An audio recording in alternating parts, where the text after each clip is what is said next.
kami ingatkan seluruh peserta untuk dapat mengaktifkan kamera serta menonaktifkan mikrofon selama kegiatan berlangsung.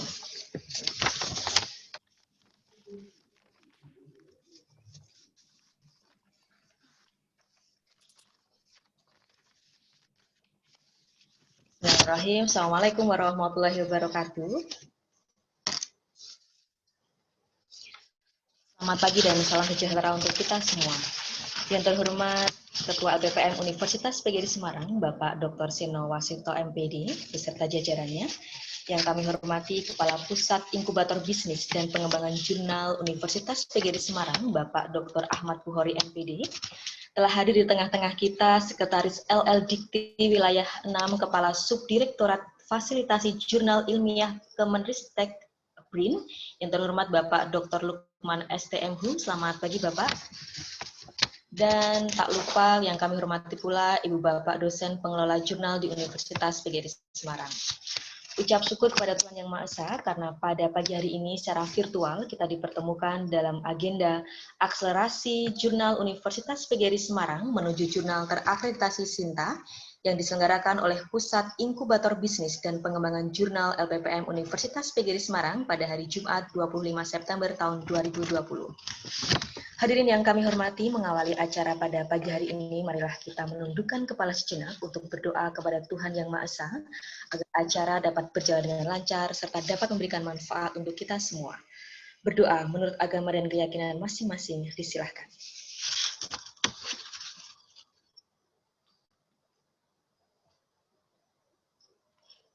Selesai. Hadirin yang kami hormati, mendengarkan bersama lagu kebangsaan Indonesia Raya. Hadirin dimohon berdiri.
Hadirin disilakan duduk kembali.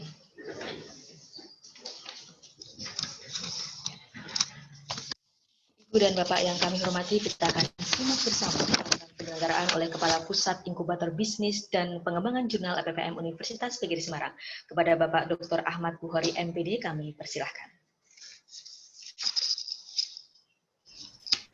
Terima kasih, Bu Novi. Assalamualaikum warahmatullahi wabarakatuh. Salam sejahtera untuk kita semuanya, Bapak Ibu semuanya. Yang terhormat Bapak Seno Wasito, Ketua LPPM Universitas PGRI Semarang, yang kami hormati dan kami banggakan narasumber pada pagi hari ini, Bapak Dr. Lukman, Sekretaris LDT Wilayah 6 Jawa Tengah. Yang saya hormati Bapak, Ibu, tim dari LPPM Ubris. Yang kami hormati Bapak Ibu semuanya, Mas Mbak, ya, yang relawan Jurnal Ubris dan pengelola Jurnal Ubris. Alhamdulillah pada pagi hari ini kita bisa bergabung dalam acara webinar akselerasi jurnal Universitas PGRI Semarang menuju jurnal terakreditasi Sinta yang diinisiasi oleh Pusat Inkubator Bisnis dan Pengembangan Jurnal LPPM Ubris. Alhamdulillah Bapak Ibu semuanya kita diberikan kesehatan, keselamatan oleh Allah Subhanahu wa taala bisa berkumpul dalam acara webinar ini dengan syukur bilisan alhamdulillahirabbil alamin. Salawat dan salam senantiasa kita sanjungkan beliau Nabi Agung Muhammad SAW yang kita nantikan syafaatnya minat dunia ilal akhirah. Amin. Bapak Ibu yang kami hormati, kami menyampaikan acara webinar pada pagi hari ini diikuti oleh 37 pengelola jurnal ya di lingkungan Universitas PGRI Semarang. Mereka mengirimkan minimal 5 peserta sampai dengan 10 peserta ya. Kemudian alhamdulillah pada pagi hari ini sudah ikut jadi partisipan sebanyak 81 peserta, nanti bisa bertambah lagi seiring berjalannya waktu. Saya sampaikan progres sedikit Pak Lukman atas kinerja di jurnal-jurnal di Ubris. Jurnal di Ubris ada 37 jurnal yang mana terdiri dari 32 jurnal nasional dan 5 jurnal internasional. Kita masih terus berbenah Pak Lukman yang sudah terakreditasi. Di sini ada 10 terakreditasi Sinta, kemudian yang masih terakreditasi hadiah itu ada 4, total ada 14. Kemudian kami lagi mengajukan beberapa jurnal di Ubris untuk reakreditasi maupun akreditasi baru sampai dengan akhir bulan ini, sampai tanggal 30 September ini. Mohon arahan dari Pak Dr. Lukman agar jurnal di Ubris ini tambah maju ke depannya seperti itu. Bapak Ibu yang kami hormati, untuk menyingkat waktu, kami sangat berterima kasih atas kehadiran Bapak Ibu semuanya, dari pimpinan, dari Pak Lukman, dari pengelola jurnal di lingkungan Universitas PGRI Semarang maupun yang dari luar Ubris yang bergabung. Tadi ada Ketua Asosiasi Jurnal PGRI se-Indonesia, itu ada Pak Dr. Tommy dari Universitas Bhinneka dan teman-teman juga. Ya, nanti sedikit yang dari luar, enggak lebih dari 10 orang ya. Yang mayoritas peserta ini dari pengelola jurnal Universitas PGRI Semarang. Cukup sekian dari saya Bapak Ibu semuanya. Semoga acara webinar pada malam hari ini menjadikan jurnal-jurnal di lingkungan Universitas PGRI Semarang semakin maju ke depannya dan membantu kita semuanya, para peneliti, dosen, kemudian masyarakat umum untuk publikasi ilmiah. Terima kasih Bapak Ibu semuanya. Go Publikasi Indonesia. Assalamualaikum warahmatullahi wabarakatuh. Waalaikumsalam warahmatullahi wabarakatuh. Hadirin yang kami hormati, sambutan berikutnya adalah sambutan Ketua LPPM Universitas PGRI Semarang sekaligus membuka acara. Yang terhormat Bapak Dr. Seno Warsito, MPD. Assalamualaikum warahmatullahi wabarakatuh. Warahmatullahi wabarakatuh. Yang terhormat Bapak Dr. Lukman, STM Hum, yang kebetulan sebagai narasumber dan beliau adalah Sekretaris LL Dikti. Ini baru, saya kira, baru beberapa bulan Pak Lukman? 2 bulan Pak. 2 bulan 2 hari, 21 Juli kemarin. 2 bulan. Tapi kalau Pak Lukman itu di kita itu sudah dikenal sejak lama. Jadi kalau di LL Dikti baru 2 bulan, tapi kita sudah mengenal lebih lama lagi. Yang terhormat Bapak Dr. Lukman, kemudian kepada Kepala Pusat Inkubator Bisnis, ini kebetulan Inkubator Bisnis dan Pengembangan Jurnal, kemudian teman-teman pengelola jurnal di Universitas PGRI Semarang, dan juga mungkin ada beberapa teman-teman yang pengelola jurnal di luar UGRIS. Memang kemarin kami pesan yang kami utamakan untuk pengelola jurnal di Universitas PGRI Semarang. Ini memang kami berkomitmen untuk bisa terus maju jurnal-jurnal kita. Syukur alhamdulillah pada pagi hari ini, walaupun dengan pertemuan secara virtual, tetapi kita bisa dipertemukan. Yang pertama, tentunya kami bersilaturahmi dan juga untuk lebih mengenalkan ini pakar kita yang terkait dengan jurnal, pengembangan jurnal, Dr. Luqman kebetulan sudah dekat dengan kita, dengan di Semarang, sehingga saya kira teman-teman juga perlu mengenal beliau lebih jauh. Ini saya kira pertemuan ini nanti akan sangat bermanfaat bagi kita semua.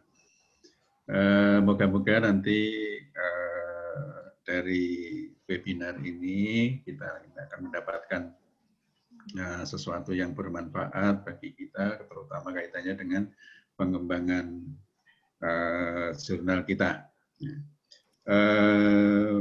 Seperti yang sudah disampaikan Pak Luqman, bahwa di UGRIS ini ada 37 jurnal yang tersebar di 27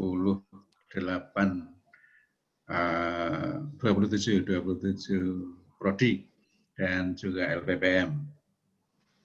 Di LPPM sendiri itu ada jurnal nasional juga yang dikelola oleh LPPM, kemudian juga jurnal internasional, ini Pak Bukhari ini yang mengelola ini. Kami memang berkomitmen Pak Luqman bahwa jurnal ini kami anggap sesuatu hal yang sangat penting untuk di lingkungan perguruan tinggi, karena ya kami ingin terus mengembangkan itu supaya hasil kreasi, hasil inovasi, hasil gagasan-gagasan dari teman-teman ini bisa tertampung di jurnal kita. Sehingga kedepannya tentunya kita mengharapkan bahwa kita itu menjadi tuan rumah bagi kita sendiri. Jadi kadang-kadang kami juga agak prihatin begitu untuk jurnal-jurnal yang ada di Indonesia di kancah internasional, itu saya kira kita masih posisi yang kurang menguntungkan, sehingga harapan kami ketika nanti atas bimbingan dari Pak Dr. Luqman ini, yang kebetulan sekretaris LLDikti, ini nanti bisa mengembangkan ya jurnal, terutama di Universitas PGRI Semarang, dan tentunya juga jurnal secara nasional. Ya, tentunya ini kedepannya seperti itu. Sehingga harapan-harapan kami tetap komitmen untuk bisa mengelola jurnal ini dengan baik sesuai dengan standar pengelolaan jurnal. Ya, tentunya ini nanti supaya jurnal-jurnal kita itu menjadi jurnal-jurnal yang bereputasi ya ke depannya. Dan harapan kami tentunya jurnal-jurnal kita itu nanti bisa mandiri. Perlu kami sampaikan Pak Luqman, jadi ini masih ya sedikit banyak kita bantu dari Universitas PGRI Semarang untuk pengelolaannya ke depan. Tentunya jurnal-jurnal yang ada di Universitas PGRI ini diharapkan nanti bisa menjadi jurnal-jurnal yang mandiri, artinya di situ bisa membiayai untuk pengelolaannya secara mandiri. Ini saya kira harapan-harapan kami dan kepada teman-teman, ini kepada pengelola jurnal, ini silahkan teman-teman ini bisa dimanfaatkan mumpung ketemu dengan pakarnya kaitannya dengan pengembangan jurnal. Seperti yang sudah saya sampaikan, saya kira kita harus betul-betul berkomitmen untuk bisa memajukan jurnal-jurnal kita. Kita tidak harus puas dengan apa yang sudah ada, tapi kita mencoba untuk terus mengembangkan ini sehingga jurnal-jurnal kita yang ada di Universitas PGRI Semarang ini memang betul-betul jurnal yang diperhitungkan di kancah nasional maupun internasional. Kami ya punya angan-angan bahwa ada yang nantinya atau jurnal-jurnal kita itu masih nanti ya SCR hingga kita betul-betul nanti bisa bersaing dengan jurnal-jurnal yang di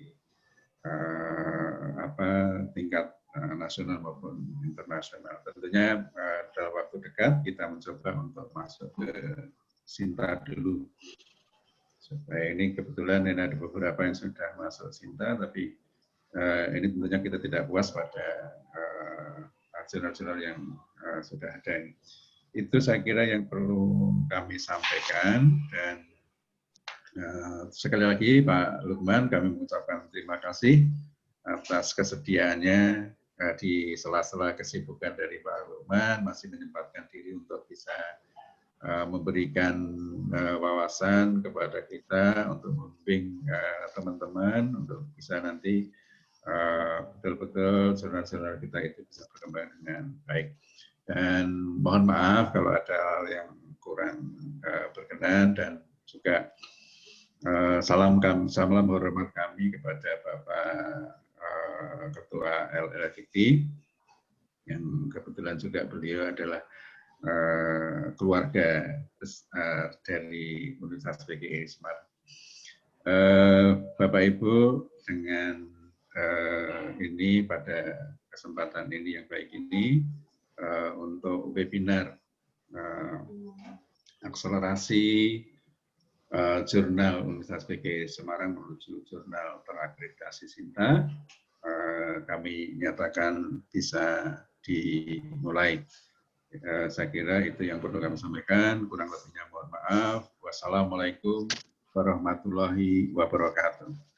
Waalaikumsalam warahmatullahi wabarakatuh. Ya, terima kasih kami ucapkan kepada Ketua LPPM Universitas PGRI Semarang beserta jajaran yang telah hadir secara virtual dalam acara ini. Ibu Bapak yang kami hormati, demikian acara pembukaan kegiatan akselerasi jurnal Universitas PGRI Semarang menuju jurnal terakreditasi Sinta yang diselenggarakan oleh Pusat Inkubator Bisnis dan Pengembangan Jurnal LPPM Universitas PGRI Semarang. Sukses untuk kita semua dan tetaplah berinovasi di tengah pandemi. Ibu Bapak yang kami hormati, acara berikutnya akan dipandu oleh moderator yang akan digawangi oleh Bapak Dr. Ahmad Bukhari, MPD. Kepada beliau kami persilahkan, dan saya sebagai pembawa acara mengucapkan terima kasih atas perhatian dan kehadirannya. Selamat siang. Wassalamualaikum warahmatullahi wabarakatuh. Waalaikumsalam warahmatullahi wabarakatuh. Terima kasih Bu Novi telah membantu sebagai pembawa acara pada webinar pada pagi hari ini. Saya akan menjadi moderator. Terima kasih atas kehadiran Bapak Ibu semuanya. Bapak Ibu yang kami hormati, telah hadir di hadapan kita semuanya secara virtual, yaitu Bapak Dr. Lukman, STM HUM, beliau adalah sekretaris Dikti Wilayah 6 Jawa Tengah. Beliau juga dulu sebagai Kasubdit pengembangan jurnal di Kemenristek BRIN, ya. Kemudian beliau Pak Dr. Lukman STM HUM ini adalah pakarnya pengembangan jurnal maupun publikasi di Indonesia. Sudah tidak diragukan lagi Bapak Ibu, jurnal-jurnal di Indonesia maupun publikasi di Indonesia bisa maju pesat ini salah satunya adalah dimotori oleh beliau sebagai penggerak utama di Indonesia. Maka kita undang lagi yang kedua kalinya Pak Dr. Lukman. Dulu beliau masih di Ristek BRIN ya sebagai Kasubditnya, kemudian beliau sekarang sudah beralih ke Semarang. Alhamdulillah di Jawa Tengah beliau jadi Sekretaris LDikti Wilayah 6. Bapak Ibu yang kami hormati, tujuan kami mengadakan webinar ini adalah ya Pak Lukman ini bisa mengakselerasi jurnal-jurnal di Universitas Negeri Semarang bisa terakreditasi Sinta, bisa dimotivasi, diberikan trik-triknya bagaimana.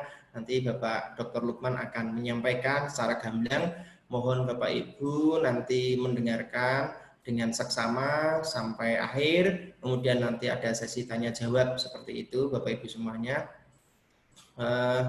Waktunya Pak Dr. Lukman kurang lebih ini nanti Pak Dr. Lukman 1-2 jam ya, nanti bisa memaksimalkan waktunya untuk sesi tanya jawab Bapak Ibu semuanya. Nanti sesi tanya jawabnya Bapak Ibu nanti bisa mengchat di grup chat itu, nanti Bapak Ibu bisa menuliskan di situ. Di tengah-tengah paparan Pak Lukman beliau menyampaikan Bapak Ibu punya pertanyaan atau apa, silahkan dituliskan di chat. Nah, seperti itu.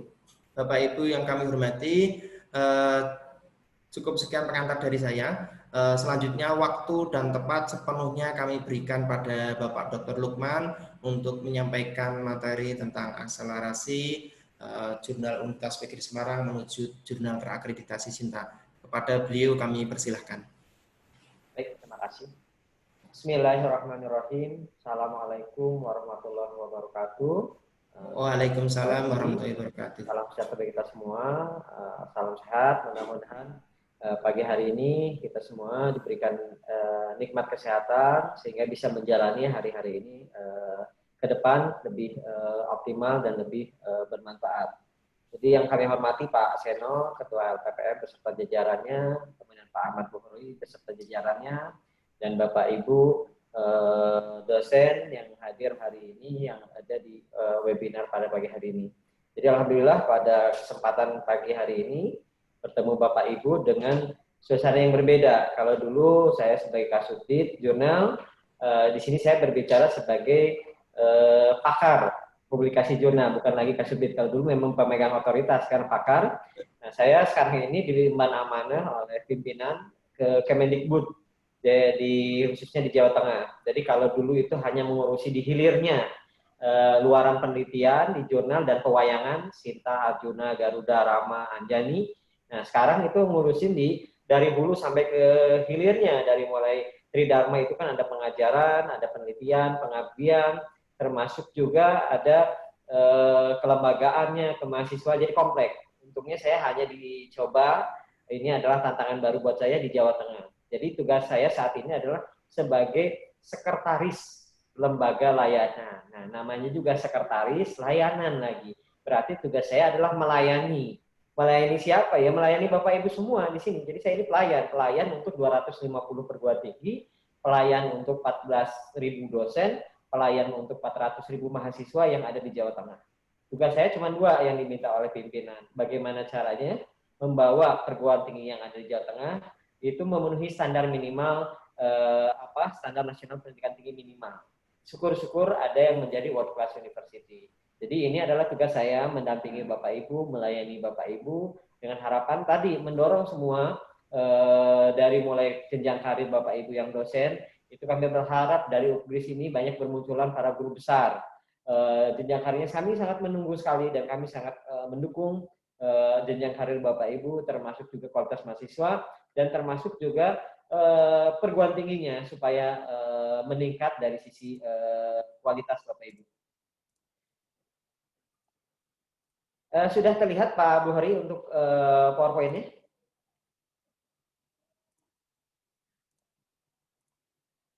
Sudah terlihat Pak Bukhari? Sudah terlihat belum Pak? Mungkin di-mute Pak Bukhari suaranya. Sudah Pak. Sudah. Jadi ini sebelum ke topik sebetulnya saya ingin menggambarkan dulu kondisi perguruan tinggi kita Bapak Ibu. Kalau di nasional itu kita ada kurang lebih saat ini ada 5.700-an perguruan tinggi yang banyak sekali. Ini permintaan dari pimpinan adalah tidak perlu banyak, yang penting sedikit berkualitas daripada banyak kayak tadi kualitasnya makanya tidak jelas gitu loh. Nah, sekarang ini kita punya 280 ribuan dosen, punya hampir 8,3 juta mahasiswa dengan 34.000 program studi. Dosen tetap kita ada 255.000, PNS DPK 8 ribuan. Nah, sebagian besar dosen kita ini berpendidikan magister, dokter baru 42.000, dan rata-rata mahasiswa kita sebagian besar itu ada di program sarjana. Ini adalah gambaran perguruan tinggi di Indonesia. Nah, bagaimana perguruan tinggi di Jawa Tengah, Bapak Ibu? Ini yang saya ingin gambarkan karena saya anggap sekarang ini kita ini saudara ya. Saya sebagai pelayan Bapak Ibu semua ya, ingin memberikan gambaran bahwa kita punya 250 perguruan tinggi, punya program studi hampir 1.400, dosen tetap kita ada hampir 13.000, DPK 622, DNDK 397. Dari 14 ribuan ternyata yang baru fungsional itu baru separuhnya, baru sekitar 7.600-an. Nah, dari fungsional yang 7.600-an, yang sudah mendapatkan surplus itu baru 5.500-an. Jadi tanggung jawab saya saat ini adalah apa? Mendorong syukur-syukur yang 14.000 bisa ke fungsional semua. Nah, yang kedua adalah apa? Yang sudah fungsional, mendorong supaya apa? Supaya bisa dapatkan surplus juga. Nah, kemudian yang berpendidikan S3 saat ini baru 1.300-an, kurang lebih baru 10% dari yang ada saat ini. Sehingga kami ini berupaya mendorong Bapak Ibu dosen untuk bisa segera meningkatkan pendidikan ke S3, kemudian juga melalui jenjang jabatan yang tertinggi sebagai guru besar. Kalau dilihat dari sisi rasio perbandingan mahasiswa dengan perguruan tinggi, ini kita punya mahasiswa 400 ribuan lebih, jadi mahasiswa 1 banding 31 banding 40. Ini ada rasio yang memang masih belum ideal.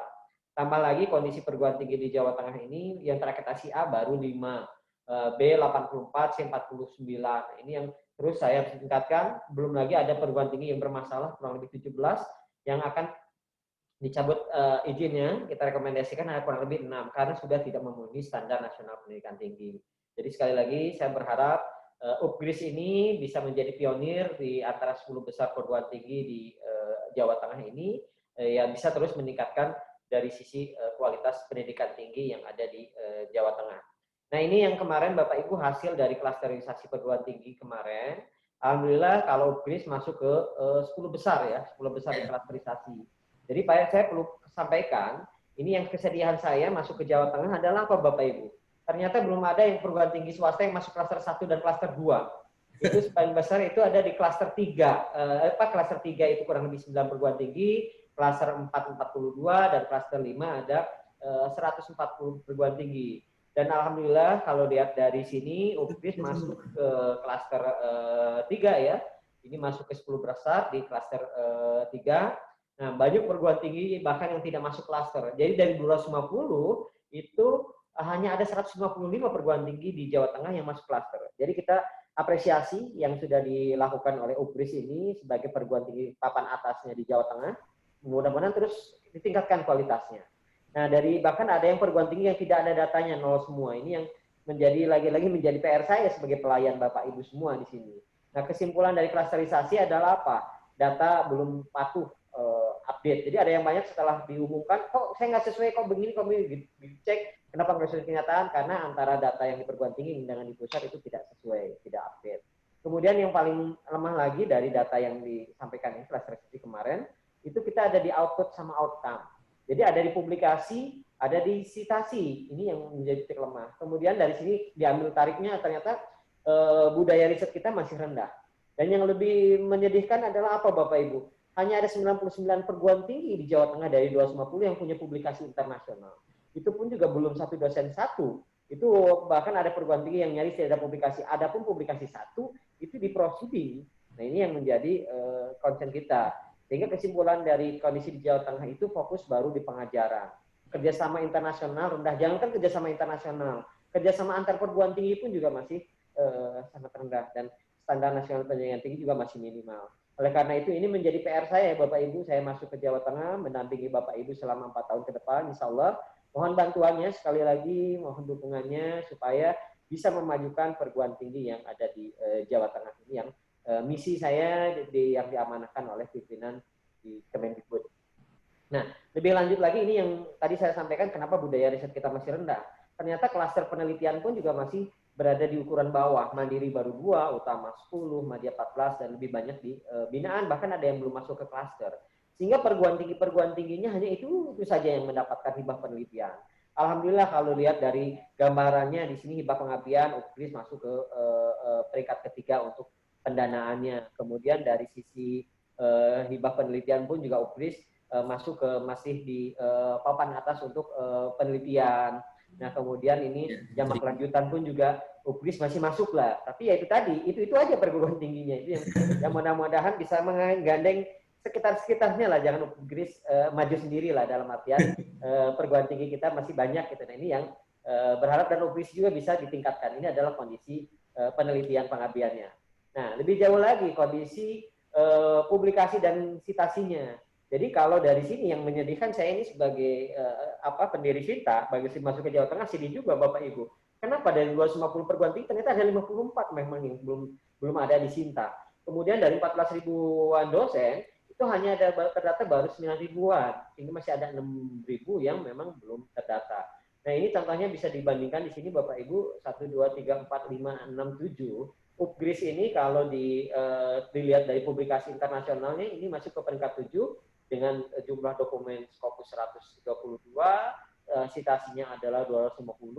Ini di jurnal Q1, Q2-nya masih rendah, ini ketiganya juga. Ini jadi intinya adalah di sini UPGRIS masih bisa meningkatkan jumlahnya ya, sehingga bisa mensalib perguruan tinggi yang lain. Jadi saya menunjukkan ini adalah memotivasi teman-teman ini UPGRIS supaya yuk kita bersaing. UPGRIS memang sudah meningkat, tapi kurang kalah lari cepat dengan perguruan tinggi kanan kiri. Jadi saya ya memotivasi lah ini. Jadi kurang cepat. Dan tim ini sudah berlari gitu, tapi kurang cepat itu dia, kurang kalah cepat perguruan tinggi yang lain, itu aja. Nah, yang lebih menyedihkan ini jurnal terakreditasi di wilayah Jawa Tengah ini lagi-lagi sedih buat saya. Kenapa?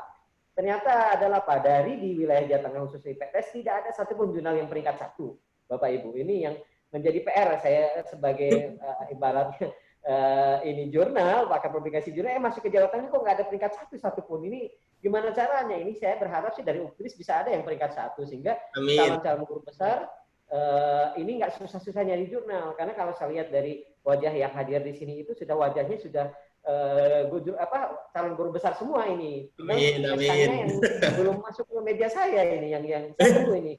Segera saya bantu lah Bapak Ibu komitmen, tinggal sesuai syarat ketentuan berlaku. Jadi saya akan membantu Bapak Ibu untuk meningkatkan jenjang jabatan. Nah ini yang lebih menyedihkan tadi Bapak Ibu. Saya malu dengan tetangga sebelah di Jawa Timur. Jadi apa? Ternyata di Jawa Tengah ini jurnalnya banyak, tapi terakreditasi nasional baru 226. Nah dari 226 ternyata yang peringkat 2 baru 19, peringkat 3 48, peringkat 4 90, peringkat 5 63. Dan peringkat 6 ada 6. Nah, dari 226 ini 14 itu ada di UPGRIS ya. Ini yang memang saya justru ingin berharap gitu loh. UPGRIS paling tidak ada dari saya cek ada minimal 28 tadi yang saya cek di Garuda, itu bisa ditingkatkan. Ada yang peringkat 1, peringkat 2 dan seterusnya. Jadi makanya topik kita ini adalah akselerasi jurnal UPGRIS menuju bukan terakreditasi Sinta, saya luruskan. Tidak ada jurnal terakreditasi Sinta ya, jurnal terakreditasi nasional. Sinta itu adalah pengindeksnya. Sinta itu adalah untuk menampilkan yang terakreditasi itu ada di Sinta. Jadi saya luruskan ya, menuju jurnal terakreditasi nasional. Bukan Sinta. Siap Pak Dr. Lukman. Portalnya ya, bukan sistem akreditasinya. Ini yang saya sampaikan. Jadi sekali lagi saya berkomitmen kita akan maju bersama ya untuk mendampingi teman-teman di UPGRIS ini. Nah, ini lebih lanjut lagi kalau kita lihat prestasi dari UPGRIS. Alhamdulillah kalau di sini Bapak Ibu lihat ini mungkin perannya dari Pak Seno sebagai Ketua LPPM kan bisa melihat trennya terus meningkat ini 2019 amin. selesai. Nah kalau lihat dari peringkat nasional itu naik peringkatnya, UPGRIS itu dari 147 di Sinta menjadi 105 di 3 tahun terakhir. Nah jadi dari sisi ini kinerjanya memang terlihat terus meningkat. Jadi kita berharap terus ada peningkatan, termasuk juga di sini bisa dilihat prodi yang memang paling top di sini adalah prodi pendidikan matematika kalau dilihat dari kinerja diikuti PGSD. Sementara kalau dari orangnya di sini Pak Muhtaro, Pak Altesa dan seterusnya. Ini Pak Ahmad Bukhari peringkat ketiga ya kalau di Cinta saat ini. Jadi ini yang memang harus menjadi teladan atau contoh bagi teman-teman yang lainnya. Nah, kalau dilihat tadi, ini adalah jurnal Upgris Semarang ada 14. Ini yang saya cek ada di Cinta, ada 14 jurnal. Nah, kalau dilihat dari berapa jumlah jurnalnya, ini peringkat 3 ada 2, peringkat 4 ada 9, peringkat 5 ada 3. Nah, ini kita berharap gimana sih caranya ini minimal ini peringkat 2 ini naik. Nah, ini saya tidak berharap. Yang peringkat 5, peringkat 4, saya tidak berharap naik peringkat 1 peringkat. Saya ulangi nih, tidak berharap. Jadi kalau peringkat 5, ya alhamdulillah naik peringkat 4 atau peringkat 3. Saya inginnya semuanya naik minimal peringkat 2. Karena apa? Kan dimungkinkan. Jadi jangan gini Pak, Bapak Ibu, jangan sampai Bapak Ibu hanya senang dengan naik 1 peringkat. Bapak Ibu harusnya loncat sekalian. Karena bisa. Dari peringkat 6 pun juga bisa kok peringkat 1, dari peringkat 6 ke peringkat 2. Jadi kalau memang bercita-cita ya udah tinggi sekalian gitu loh. Nah, dan jangan tanggung-tanggung karena apa? Nanti Bapak Ibu kami repot. Repotnya apa? Banyak sertifikat. Masa ada jurnal ada 6 sertifikat, dia punya sertifikat peringkat 6, habis itu peringkat 5, peringkat 4, peringkat 3. Capek nanti kami bikin sertifikat, Bapak Ibu juga capek. Jadi kalau bisa, ini saya berharap dari peringkat 5, udahlah nggak usah tanggung-tanggung peringkat 2 langsung gitu loh. Peringkat 4 langsung peringkat 2 gitu. Jadi targetnya jangan akselerasinya yang penting naik, jangan. Naiknya memang harus betul-betul ke peringkat 2. Jadi yang nanti saya akan sampaikan ke Bapak Ibu adalah standar supaya Bapak Ibu bisa masuk ke peringkat 2. Ini yang saya ingin tekankan ke Bapak Ibu. Saya tadi sudah melihat jurnal-jurnal yang ada di Upgris, nanti kita akan bedah. Jadi mohon izin ya Pak Bukhari dan Pak Seno sama Bapak Ibu, saya agak sedikit belak-belakan ya. Ini mungkin saya akan lebih banyak mengkritisi. Saya tidak akan banyak bercerita teori ya. Ini kan untuk pembelajaran kita, untuk bagaimana supaya akselerasi, kan judulnya juga bukan menyampaikan standar ini seperti apa, tapi akselerasi. Ini yang saya akan melihat bukan dari sisi keunggulan, tapi dari sisi kelemahan, supaya bisa meningkatkan menuju ke keunggulan. Itu yang saya akan sampaikan di pagi hari ini. Ini saya nanti akan bahas di panjang lebar.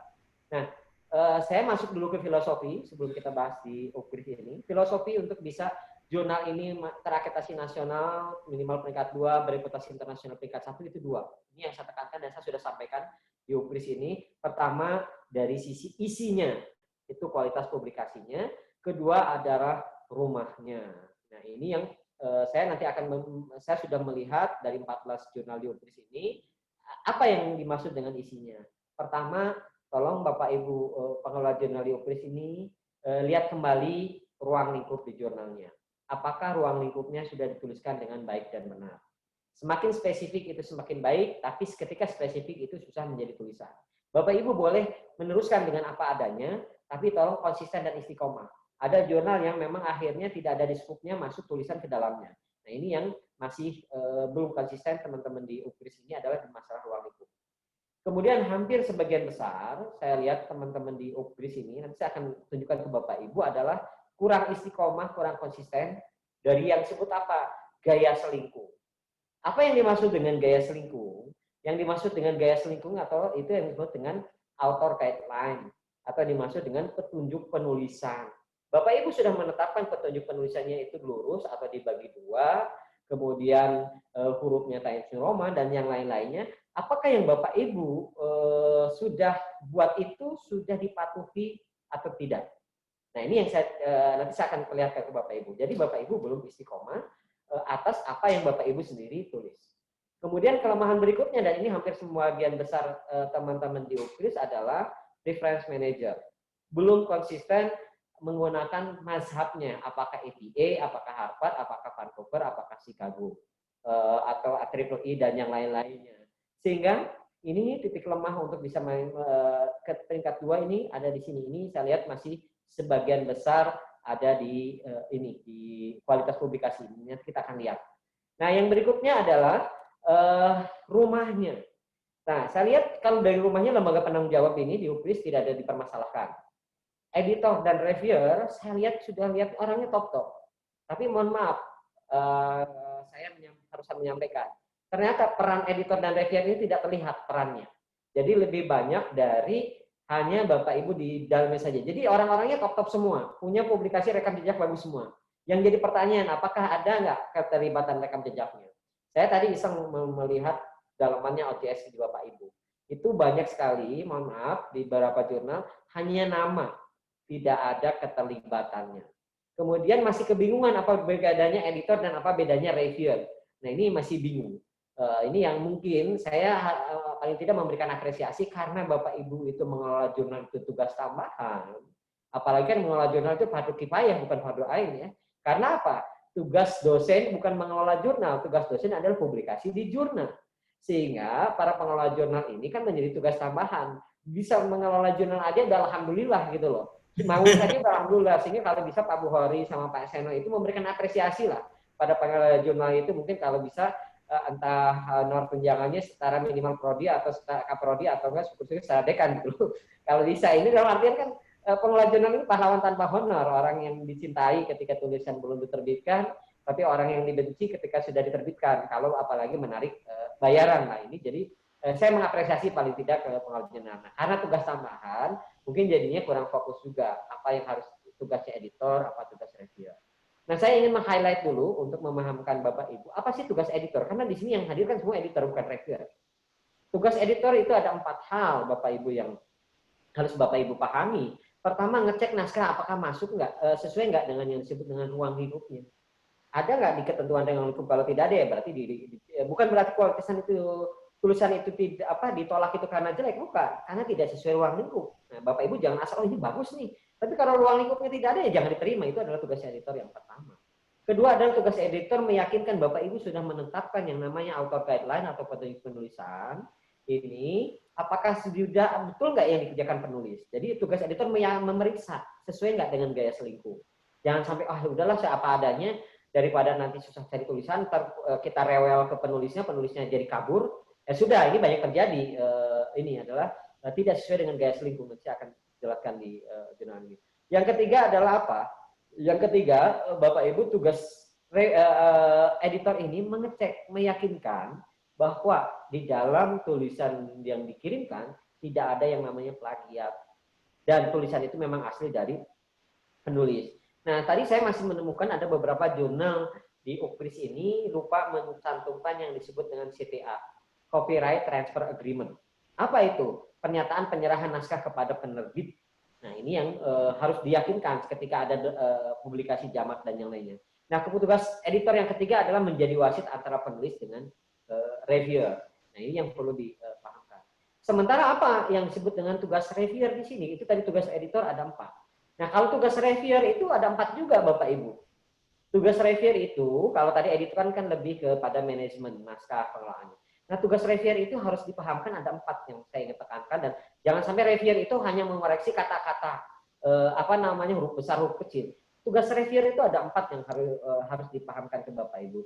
Tugas reviewer itu 4 apa? Mengecek apakah naskah ada nggak yang disebut dengan state of the art-nya. Ini penting Bapak Ibu.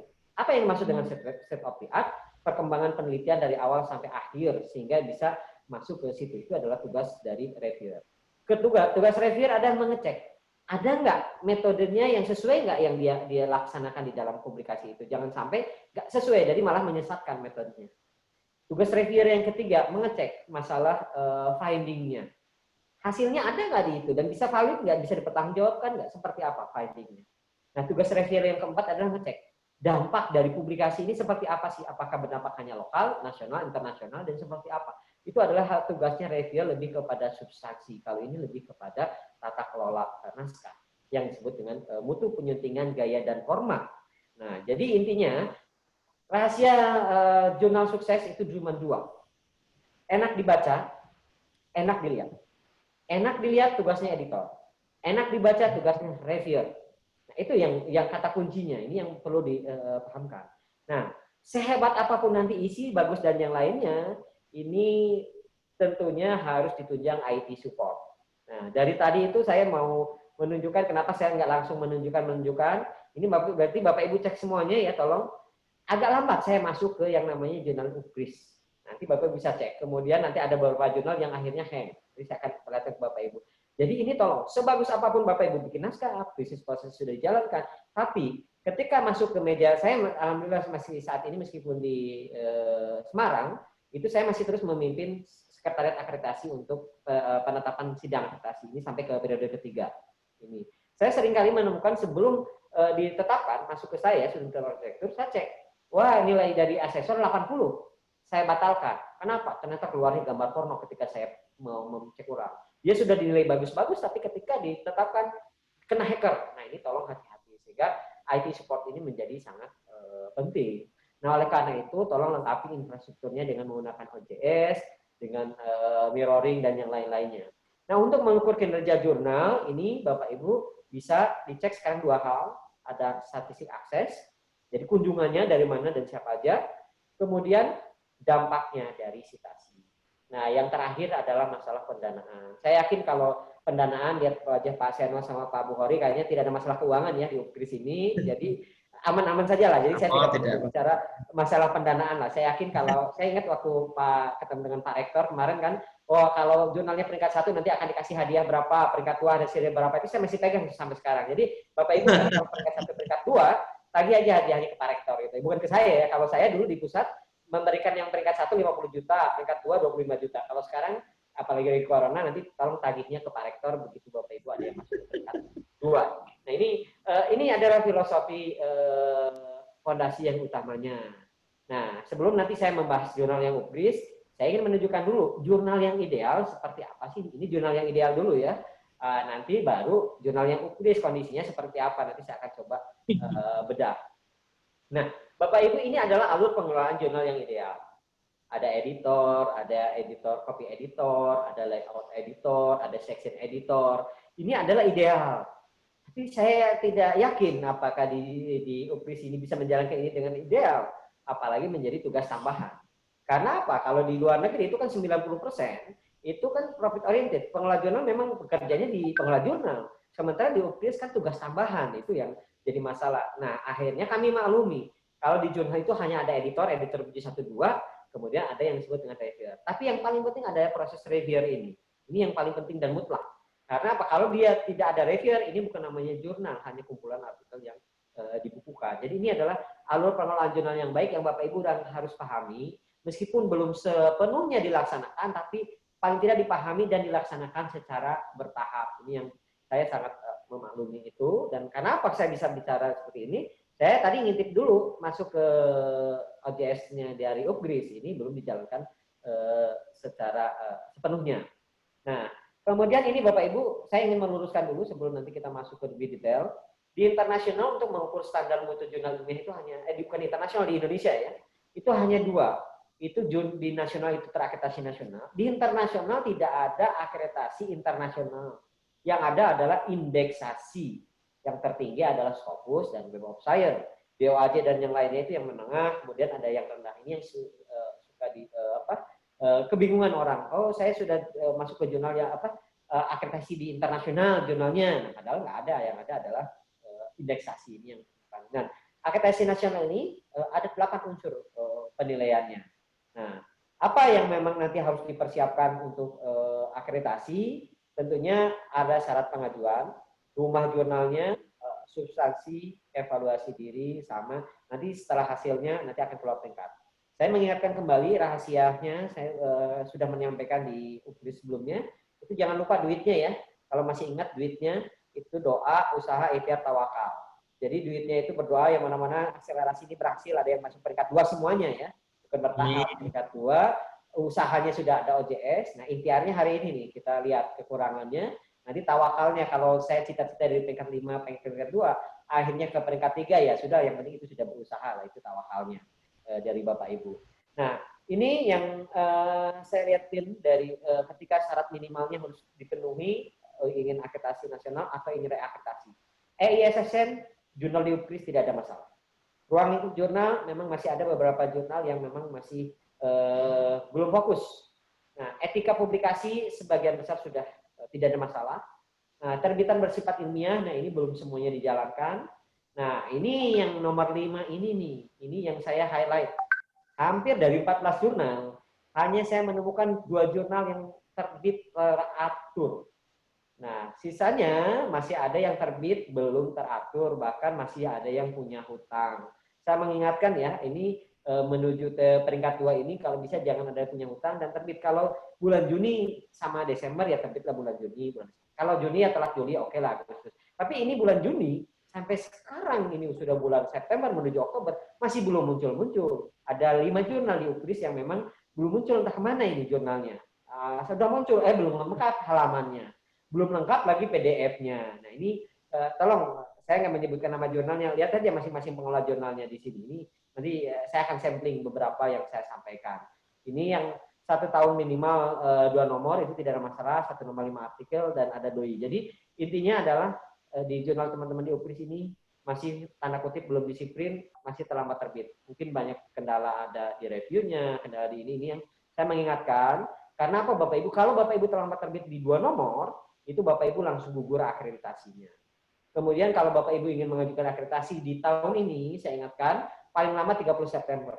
Tahun yang lalu kita setahun 7 kali. Saya waktu jadi Kasubdit, anggaran saya 50 miliar. Tahun ini anggaran kita dimakan corona. Anggaran untuk di jurnal hanya 1,5 miliar. Nah itu juga hanya penilaian yang tadinya 7 kali, terus sekarang tahun ini hanya 3 kali. Periode pertama sudah ditetapkan, periode kedua, sekarang periode yang ketiga itu akan paling lama 30 September. Dan saat ini sudah ada 3.500-an jurnal yang berbondong-bondong mendaftar akreditasi. Jadi yang kita berharap sesegera mungkin teman-teman di UKRIS kalau yang ingin akreditasi tinggal menghitung hari saja, ini yang saya tekankan. Nah, ini Bapak Ibu saya cek yang paling penting adalah di jurnal kalau ingin terakreditasi peringkatnya baik, itu pastikan selingkungnya ini semua itu dipenuhi dengan baik dan benar. Masih banyak jurnal-jurnal di UKRIS ini yang memang masih kosong. Atau enggak masih ada yang bahasa Indonesia, bahasa Inggris. Belum konsisten, kemudian juga di petunjuk penulisan, itu nanti saya akan tunjukkan seperti apa, ini juga masih banyak yang inkonsisten di ini. Jadi paling tidak gaya selingkuh website ini dilengkapi semuanya dengan baik dan benar. Kalau bahasa Inggris, pergunakanlah bahasa Inggris dengan baik dan benar. Kalau bahasa Indonesia, pergunakan dengan bahasa Indonesia yang baik dan benar. Kemudian yang nanti saya highlight adalah apa? Di UKRIS ini banyak yang tidak lengkap komponen-komponennya. Contohnya halaman. Ada di dalam websitenya yang masih tidak ada menggunakan halaman. Ada yang memang PDF-nya baru 2. Ada yang di sininya memang belum lengkap. Nah ini mohon dilengkap-lengkapi terkait dengan diselingkung di website jurnalnya.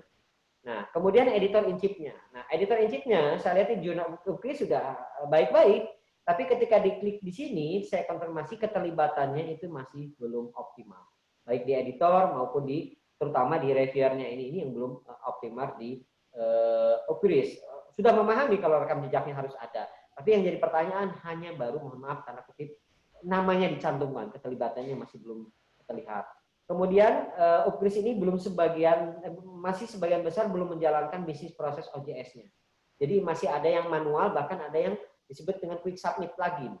Jadi proses manual langsung dimasukkan ke dalam OJS-nya saja, tidak menggunakan OJS sebagai bisnis proses dari mulai submission, dari mulai editing sampai proses reviewnya. Nah ini yang nanti saya akan tekankan ke Bapak Ibu. Kemudian sebagian besar masih belum memasukkan bukti reviewnya. Yang ada adalah menggunakan form, ya form di OJS-nya.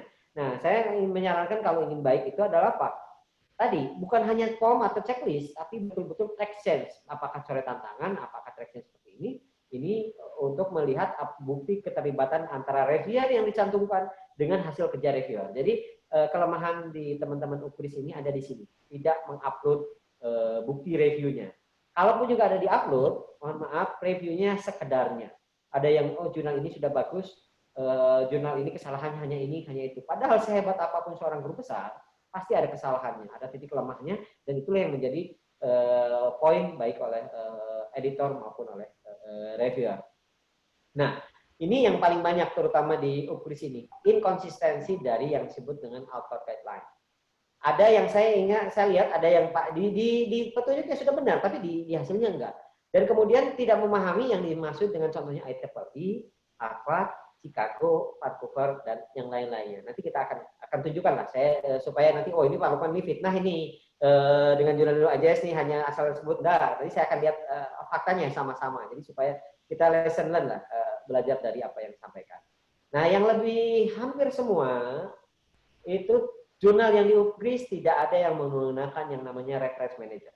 Padahal ini kunci pokoknya adalah apa? Dari referensi yang digunakan. Dan sebagian masih belum nyambung antara kutipan dan daftar pustaka. kemudian banyak yang missing. Jadi di referensi ini kan harusnya ada 4 unsur. Siapa yang menulis, apa yang ditulis, kapan ditulis, dan di mana ditulis. Hampir, mohon maaf, saya bilang, jurnal-jurnal di UPRIS belum ada satupun yang memenuhi kaidah konsistensi dari pengutipan dan daftar pustaka. Ini karena apa? Karena ternyata belum menggunakan Mendeley kah, Zotero kah, Revoke, dan yang lain-lainnya itu. Ini nanti tolong, nanti saya akan tunjukkan seperti apa inkonsistensinya di sini. Nah, kemudian kalau dari format naskah ini rata-rata sudah mulai baik, tapi masih ada yang sistematikanya nggak konsisten. Contohnya metode penelitian, ada yang pakai metode, ada yang metode penelitian, ada yang metodologi penelitian. Itu yang di sistematika pembabahan sendiri itu tidak dikonsisten.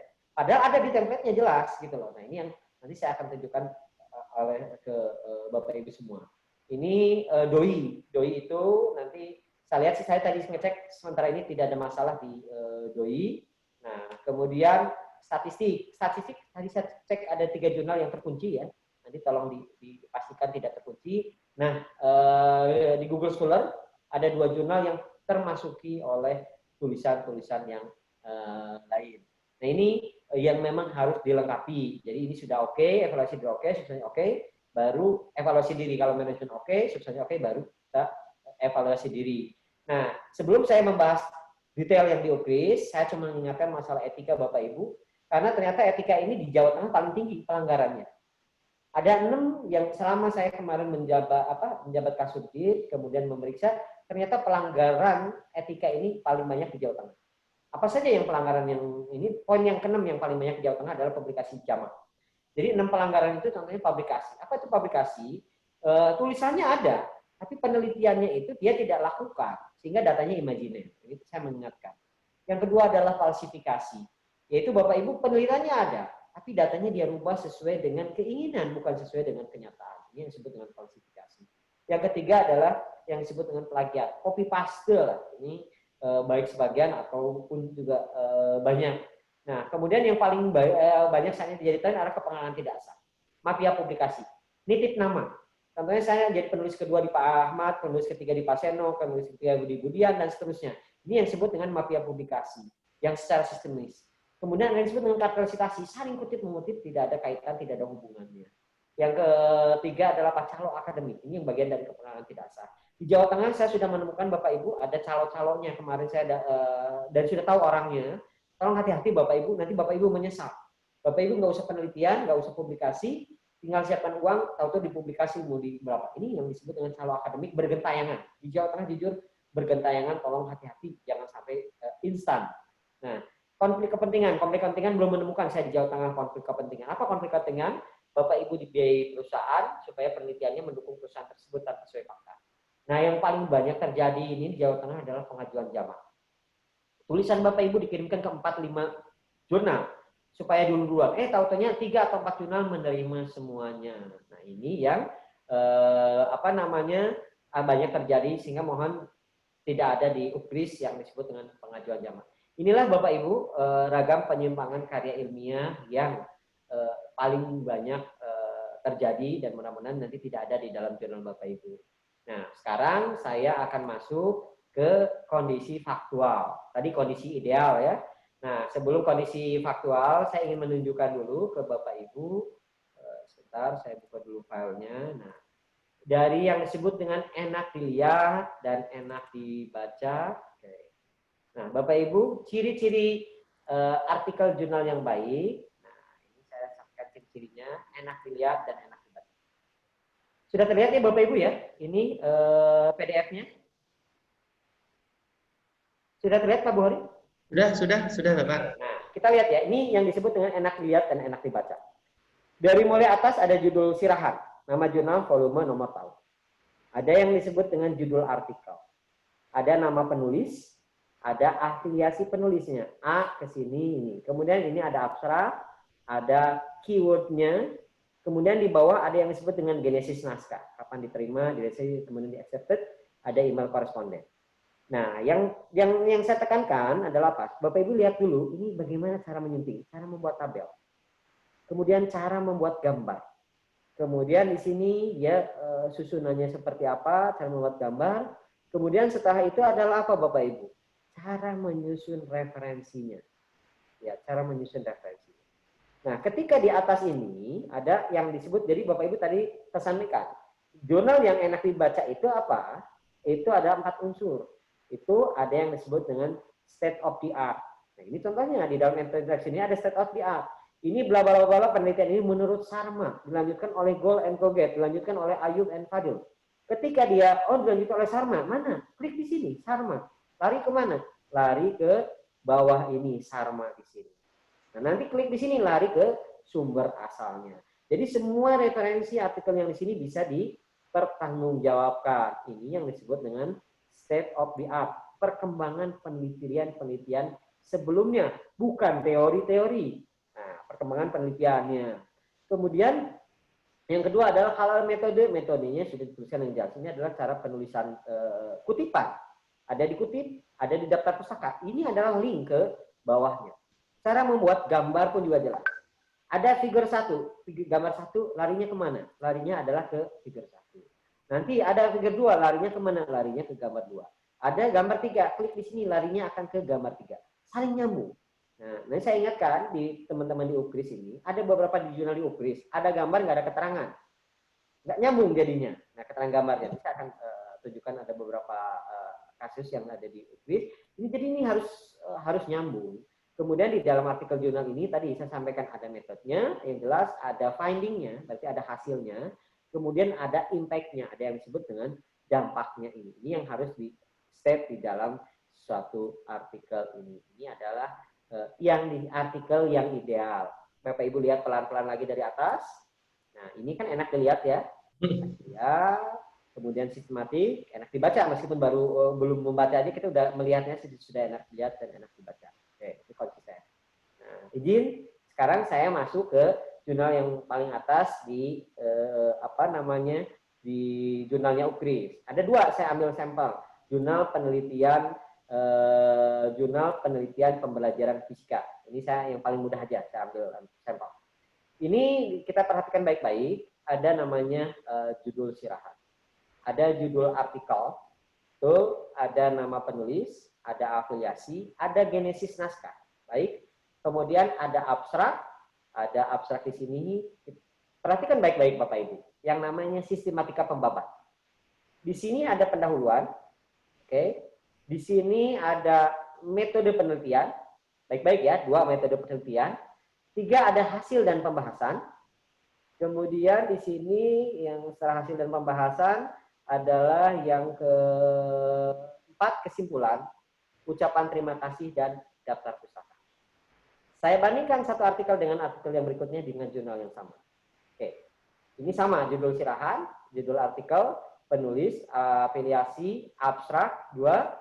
Oke, nah 1 pendahuluan sama. Kedua metode, di sini adalah kita lihat sama-sama. Di sini adalah yang disebut dengan metode penelitian. Ya, jadi ini harus konsisten dulu. Ini yang hal-hal sepele ya. 1 metode penelitian. Kemudian lebih lanjut lagi di sini hasil dan pembahasan. Kita lihat ini kan ada yang sama. Ini adalah hasil dan pembahasan. Kemudian berikutnya di sini ada pembahasan. Kemudian ada simpulan. Nah, di sini tadi apa? Kesimpulan, ya. Ada inkonsisten.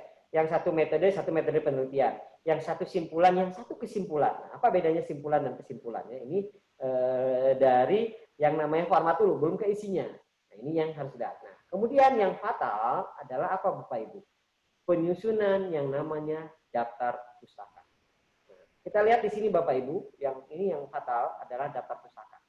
Ada daftar pustaka yang dituliskan lengkap, ada daftar pustaka yang seperti ini. Apakah betul atau tidak?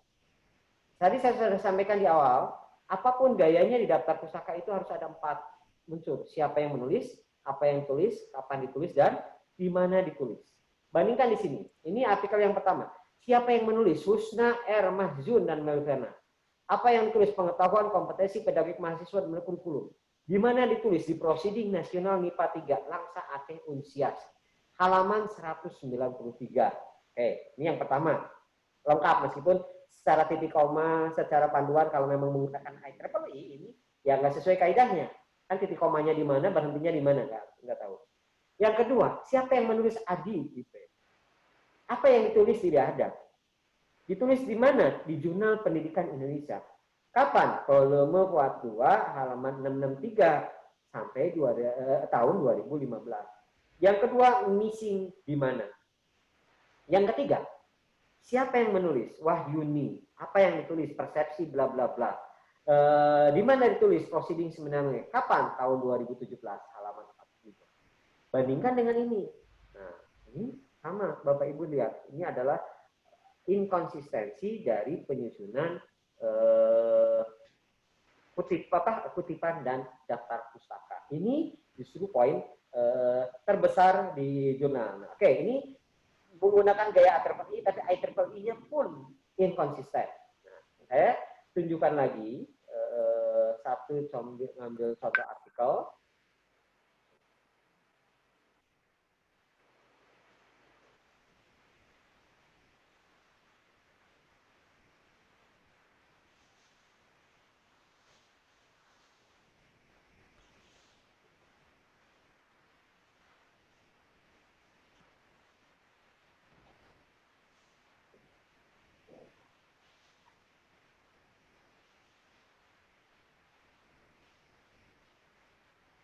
Nah, ini saya tunjukkan di jurnal Bioma ya, Bapak Ibu. Saya ambil satu sampel. Ini sampel. Oke. Ini di halaman pertama tidak ada judul sirahan. Padahal idealnya yang namanya judul sirahan, nama jurnal, volume, nomor tahun, itu harusnya ada di halaman ganjil. Harusnya halaman pertama di muka. Baru halaman berikutnya boleh ada, boleh tidak. Tapi sebaiknya ada. Halaman pertama adalah judul sirahan, halaman berikutnya adalah judul artikel, nama artikel. Nah, ini di halaman pertama tidak ada judul sirahan, nama jurnal, volume, nomor tahun. Kemudian di sini ada judul artikel, ada penulis, ada afiliasi. Kemudian di sini adalah ada lagi yang disebut dengan judul artikel. Di sini biasanya lumrahnya judul artikel itu setelah ini, tapi dalam kurung kalau dalam bahasa Inggrisnya. Ini ada abstrak, kemudian ini ada abstraknya. Nah, ini ada kata kunci, ini kata kuncinya ada. Nah, di sini kurangnya apa Bapak Ibu? Tidak ada yang disebut dengan genesis naskah. Kapan direview, kapan diterima, kapan diterbitkan di dalam jurnal Bioma ini. Jadi mohon nanti jurnal-jurnal yang lain cek apakah ada nggak yang disebut dengan genesis naskah. Jadi jurnal ini kekurangan genesis naskah, di halaman pertama tidak ada yang disebut dengan judul sirahan. Nah, ini di sini ada pendahuluan, kemudian saya coba ini Ctrl F yang namanya Cheon.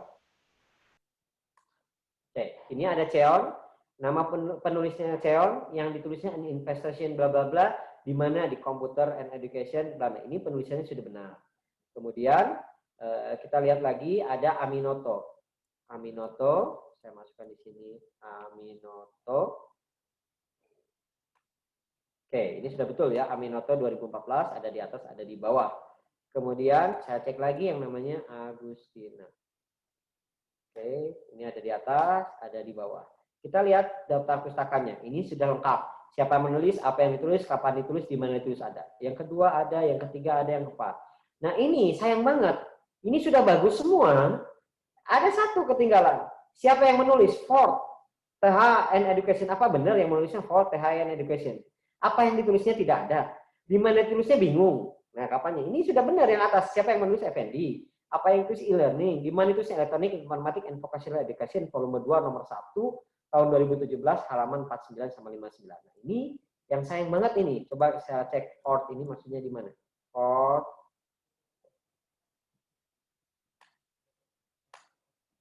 Ini Ford and Education, Ford and Education, Ford and Education. Nah, ini bingung ini ya, maksudnya apa ini, judulnya juga ada apa tidak ada. Ini sayang banget, ini satu di situ tidak lengkap, jadi kurang hati-hati. Nah, termasuk juga ini pola penulisan huruf besar huruf kecilnya ini sudah lumayan baik, tapi masih kecolongan ada inkonsisten di dalam penulisan ini.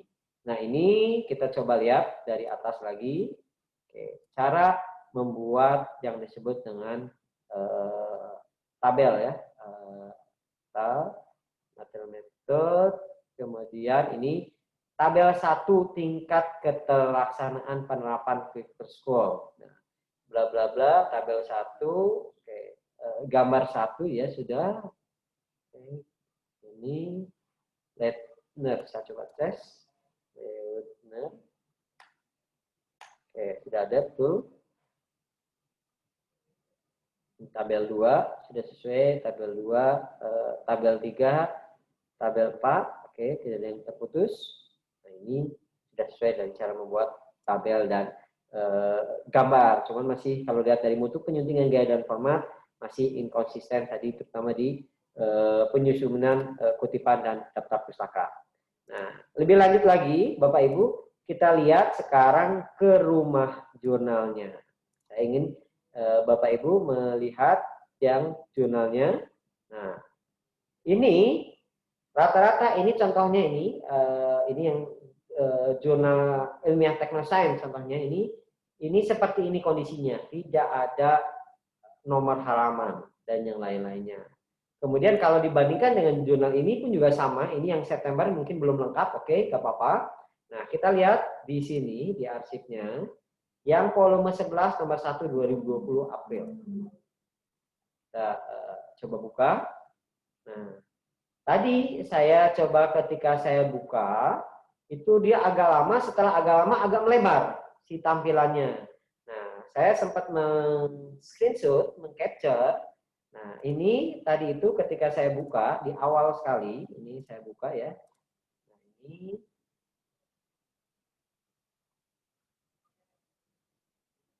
Nah, ini Bapak Ibu. Nah, ini ada tampilan, ini untuk bioma ya, maaf, ini untuk bioma.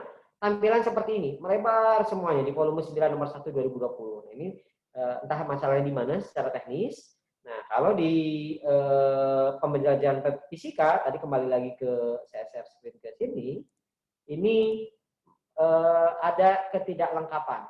Jadi ini contohnya belum lengkap halaman. Ini yang tadi pembelajaran fisika. Ini Paudia, ini ada lengkap, ada yang tidak lengkap ini mana ini?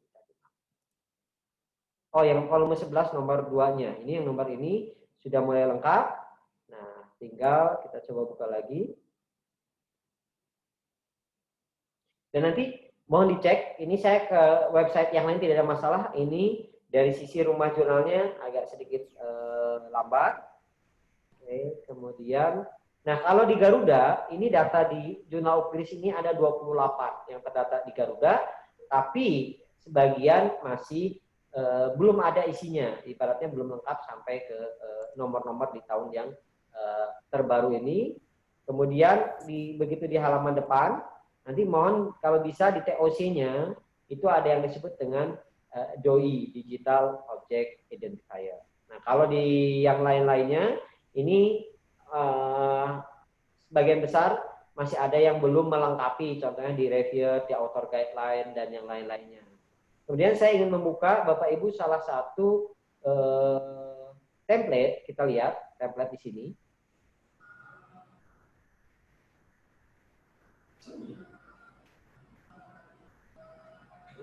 Ini pendahuluan. Ini metode, tapi ditulis metode penelitian. Ya, ini metode penelitian. Nah, ini gambar, tabel, simpulan. Nah, di daftar pustaka itu masih belum menyebutkan daftar pustakanya menggunakan apa? Apakah IEEE, apakah Vancouver, apakah Harvard, apakah Chicago. Sehingga itu yang tadi saya sampaikan. Antara yang dicontohkan di sini dengan yang di kenyataan itu bisa jadi berbeda. Karena kalau contohkan ini kalau saya lihat ini menggunakan IEEE, tapi kenyataannya kalau ini dia sudah benar adalah harus ada yang disebut dengan 4 unsur tadi, siapa yang menulis, apa yang tulis, kapan tulis, di mana tulis. Setiap gaya itu punya ini lain-lain. Nah, harusnya di daftar pustaka ini adalah apa? Dituliskan referensinya menggunakan citation style apa, kemudian menggunakan yang disebut dengan reference manajernya. Boleh Mendeley, boleh Zotero, dan yang lain-lainnya. Nah, kemudian ini nanti mohon Bapak Ibu mencermati kembali. Jadi poin terbesar ketika akan loncat ke peringkat 2 adalah sistem di masalah penyuntingan gaya dan format. Dan yang paling besar ada terutama di daftar pustaka ini, sehingga bisa tahu yang disebut dengan kebaruannya, apakah artikelnya mutakhir atau tidak, cara menuliskannya sudah sesuai atau belum. Nah ini yang saya lihat di beberapa jurnal di UPRIS ini masih belum konsisten, sehingga saya berharap nanti tolong teman-teman di UPRIS ini melihat jurnal yang peringkat 1, peringkat 2 di sebidang ilmunya, konsistensi dari artikel, konsistensi dari penyuntingannya, kemudian petunjuknya, dan yang lain-lainnya.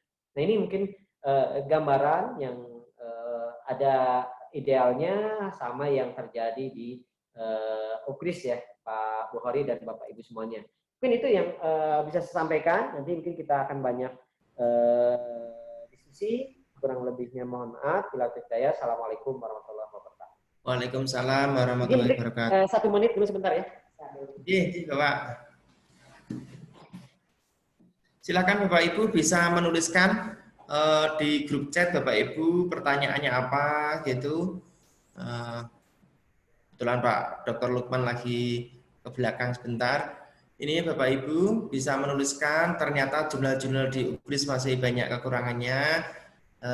Untuk maju ke depan, Bapak Ibu mohon bisa memperbaiki jurnal-jurnalnya masing-masing. Target kita adalah Bapak Ibu sudah terbit 2 tahun, kemudian kita ajukan akreditasi lewat Arjuna, seperti itu Bapak Ibu. Nah, target kita di pusat pengembangan jurnal adalah sampai akhir bulan ini nanti ada beberapa jurnal yang akan diajukan akreditasi baru maupun reakreditasi, seperti itu Bapak Ibu. Ini ada beberapa pertanyaan dari UPRIS maupun dari mitra kampus UPRIS, Bapak Dr. Lukman. Ini ada dari Pak Tubagus Galang nih Pak, ini terakreditasi Sinta 5, jurnal hukum UPRIS. Ini bertanya tentang cara menambahkan plugin jumlah abstrak viewed dan artikel downloaded pada UJS 2.0, bagaimana gini. Kemudian untuk pengajuan reakreditasi mohon tipsnya Pak Lukman, kira-kira poin apa yang harus saya perhatikan untuk bisa mendapatkan akreditasi tinggi. Terima kasih, seperti itu. Itu mungkin pertanyaan yang pertama, trik-triknya supaya akreditasi tadi udah disampaikan Pak Dr. Lukman, mungkin bisa dikuatkan lagi Pak gitu. Kemudian ada lagi dari UNP ini Pak, teman dari PGRI Kediri. Ini tentang Pak Faisal, ini tentang pengelola jurnal akuntansi di sana, itu Sinta 5. Sama pertanyaannya, ada masalah ketika masuk di Arjuna, utamanya di menu ditambah jurnal, ketika diklik untuk space EISSN, tersebut tidak bisa dilengkapi, maka tahapan berikutnya tidak berjalan. Untuk menu lainnya adalah di menu dashboard, rekap jurnal aktif per tahun kosong, kemudian rekap jurnal terakreditasi per tahun juga kosong. Kemudian pertanyaan dari Pak Erwin ya, ini dari jurnal Abdinus ya. Ini daftar rujukan kita. Jika kita menggunakan manajemen reference delay, secara otomatis beberapa artikel terkadang hanya muncul nama autor, tahun jurnal tanpa judul. Ataupun ada beberapa metadata yang tidak ada. Jika kita edit metadata Mendeley sesuai dengan artikel asli, takutnya malah tidak tersitasi. Mohon penjelasannya. Itu dulu Bapak, 3 pertanyaan dulu. Baik, saya coba satu-satu ya jawab ya Pak ya. Yang ini. Nah, untuk yang tadi masalah plugin Attractio, dan OJS-nya, mohon maaf saya nggak bisa menjawab. Nanti bisa bantu teman-teman yang RJI ya. Teknik OJS-nya, atau nanti saya kasih rujukan teman, karena ini sudah ke teknis, saya tidak lagi ini teknis, apalagi sekarang ada OJS 2, OJS 3. Dulu waktu OJS pertama kali, saya memang project manajernya, menguasai sekali. Begitu perkembangan sini, saya udah ke kebijakan, saya tidak menguasai teknisnya, itu lebih paham teman-teman di IT atau di ini. Jadi ini yang mohon maaf, pertanyaan yang teknis saya tidak bisa jawab. Tapi pertanyaan poin apa yang harus diperhatikan? Jadi poin apa yang harus diperhatikan? Rata-rata contohnya di UGRIS itu secara website jurnalnya sudah baik, tapi kelengkapannya belum lengkap. Nah, belum lengkap itu tolong cek dari mulai author guide-nya apakah sudah lengkap atau tidak. Petunjuk penulis editor dan reviewernya. Nah, editor dan reviewernya ini kadang-kadang ada nama, ada afiliasi. Afiliasinya tidak jelas dari mulai apakah program studi, apakah departemen, kemudian rekam jejaknya pun juga belum dilingkan dengan Sintak lah, dengan Scopus dan yang lain-lainnya. Itu rahasianya. Itu kalau dari manajemen jurnalnya intinya adalah selingkungnya tolong dilengkapi semuanya. Kan ada komponen-komponen di jurnal itu di OJS. Lengkapi aja semuanya selengkap-lengkapnya, sedetail-detailnya, itu menjadi poin besar rahasianya. Nah, di jurnal, untuk di artikelnya, poinnya adalah konsisten. Konsisten antara satu artikel ke artikel berikutnya. Dari nomor ke nomor berikutnya. Itu rahasianya, baik tabelnya, baik gambarnya.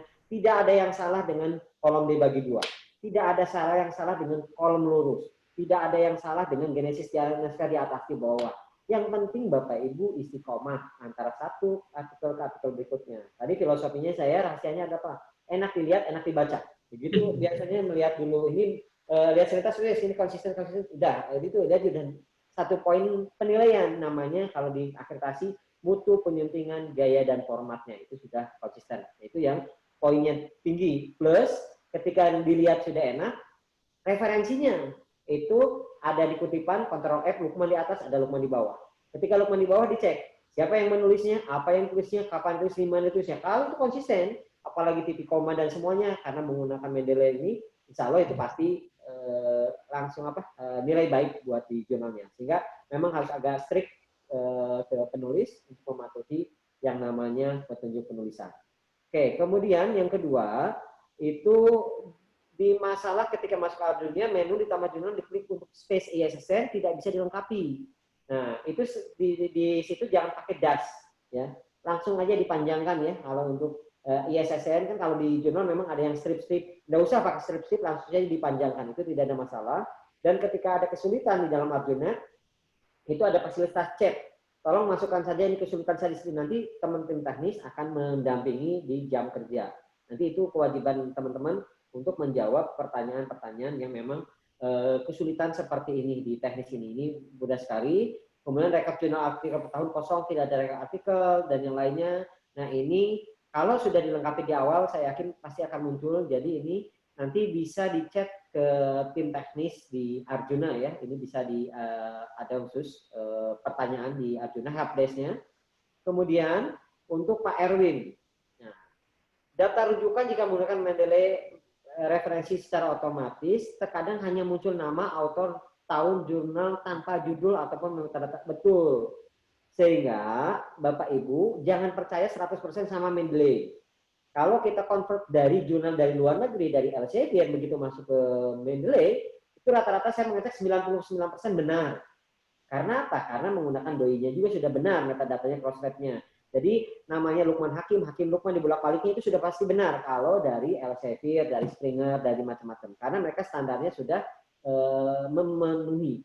Sementara kalau jurnal dari Indonesia, dimasukkan ke Mendeley, kadang judul jadi penulis jadi judul, kemudian tidak ada tahun terbit, tidak ada pengarang, memang repotnya adalah apa? Berarti Bapak Ibu harus nambahin manual. Ini benar nggak Lukman Hakim apa Hakim Lukman gitu, last name first name-nya. Kemudian tidak ada tahun, tidak ada, ya mau tidak mau kesabaran harus dilengkapi ya. Jadi ini adalah memang tidak bisa menggunakan tools Mendeley, hanya alat bantu. Tapi yang paling penting adalah kualitas datanya yang dimasukkan ke Mendeley, ini yang jadi utama ya, ini yang diinginkan. Nah, kemudian pertanyaan untuk Bu Ratri Septina. Desain layout yang sudah didaftarkan tidak bisa dirubah. Kata siapa? Daftarnya daftar kemana? Nggak ada itu. Seperti itu. Jadi yang asumsinya ada apa? Ketika sudah terakreditasi, mungkin layout kolomnya itu lurus, satu kolom. Nah, kemudian ini kayaknya saya ingin merubah menjadi 2 kolom. Boleh nggak? Boleh kalau mengarah ke yang lebih baik. Yang paling penting adalah konsisten. Konsistennya di mana? Di satu nomor penerbitan. Konsistennya di mana? Di satu kolom. Jadi kalau mau berubah, jangan merubah dari artikel ke artikel. Merubahlah di dalam satu nomor penerbitan. Jadi satu nomornya itu konsisten. Pak, saya dulu satu kolom, sekarang jadi 2 kolom. Boleh nggak? Boleh. Kalau mengarah ke yang lebih baik, yang penting konsisten di dalam satu nomor penomoran itu tadi. Itu mungkin Pak Bohri dari pertanyaan yang ini sudah terjawab semua. Terima kasih Pak Lukman atas jawabannya. Bapak Ibu yang lain bisa menuliskan kalau ada yang ditanyakan lagi, Bapak Ibu. Sudah diberikan banyak masukan dari Pak Dr. Lukman terkait jurnal-jurnal DUKBRIS. Ini pukul 10:30 Bapak Ibu. Masih banyak PR kita. Tadi sudah disampaikan Pak Dr. Lukman. Ketika jadi pengelola jurnal itu kan tugas tambahan Pak Dr. Lukman. Ya, dari pimpinan UKBRIS sudah memberikan support yang luar biasa ketika Bapak Ibu mau pengajuan EISSN, mau pengajuan akreditasi, mau apa itu pengembangan OJS-nya, pembelian server khusus jurnal, kita sudah difasilitasi Pak Dr. Lukman dari pimpinan bagaimana jurnal DUKBRIS ini masih proses perbaikan Pak Dr. Lukman untuk servernya di jurnal UKBRIS ini khusus. Nanti untuk publikasi jurnal dari pimpinan sangat mensupport supaya jurnal-jurnal DUKBRIS ini bisa terakselerasi dengan baik, bisa terakreditasi SINTA. Nanti kendalanya di kami dulu pernah mengajukan akreditasi, kemudian lupa password, ganti pengelola, waduh itu yang jadi kendalanya kami. Ini nanti kami mungkin saya nanti japri dengan Pak Lukman menghubungi siapa karena kalau lewat chat kadang itu lama responnya ya, juga. Nanti ada yang namanya Pak Panji Pak, nanti saya kasih kontak kalau memang di chat itu kan di chat itu hari kerja ya, kalau ada apa-apa memang urgent sama sekali nanti ada kontak khusus saya akan berikan Pak untuk yang Panji gini. Ya, siap Pak Lukman, nanti kami minta itu Pak Panji. Kebetulan Bapak Ibu semuanya di jurnal DUKBRIS itu ada 3 klaster ya Bapak Ibu semuanya. Kita ada klaster binaan itu artinya ya baru timik-timik kalau orang Jawa Pak Lukman baru terbit 1 kali gitu. Artinya volume 1 nomor 1 belum sampai volume 1 nomor 2. Ya nanti kalau sudah kalau baru tetap 2 tahun ya Pak Lukman ya, tetap 2 volume ya. Ya, kalau baru itu 2 tahun. Jadi saya sih berharap Bapak Ibu, kalau jurnal baru muncul kan saya yakin Bapak Ibu bukan tidak mampu atau tidak bisa ke peringkat 2, hanya belum tahu saja caranya. Nah, yang baru itu enak. Jadi gini, volume 1 nomor 1 mungkin bisa jadi banyak kesalahan. Oke, perbaiki di volume 1 nomor 2. Seterusnya sehingga ke begitu volume 2 nomor 1 dan volume 2 nomor 2, kalau itu kesalahan sudah tidak ada dan lebih bagus, itu biasanya diangkut yang baiknya. Jadi saya berharap yang tadi Bapak bilang yang baru-baru mulai itu ya bisa dioptimalkan Pak, jangan di peringkat 5, peringkat 6, cuma peringkat 2 bisa. Tinggal ya itu tadi. Kalau meningkat gitu loh. Tapi kalau yang bermasalah kalau inkonsisten Pak. Inkonsisten itu antara volume saya di ke volume berikutnya yang nggak taat asas. Ini ada pertanyaan Pak Lukman dari Pak Saiful Hayat, ini dari dosen biologi UKBRIS. Ini saya bacakan, kalau jurnal kita 1 tahun terbitan 2 kali dan di tengah jalan ingin menambahkan jumlah terbitan menjadi 3 kali, apakah berpengaruh pada akreditasi? Termasuk kalau dalam 1 terbitan kita menerbitkan 10 artikel, di tengah jalan kita menambah jumlah artikel pada 1 terbitan menjadi 15 artikel, apakah boleh? Seperti itu Pak Lukman. Kemudian ini ada juga dari, ini pada semangatnya ini Pak Lukman bisa, mohon maaf ini nanti. Demi kemajuan jurnal-jurnal di Jawa Tengah. Jadi saya coba jawab ya Pak ya. Betul, Pak Lukman. Ya.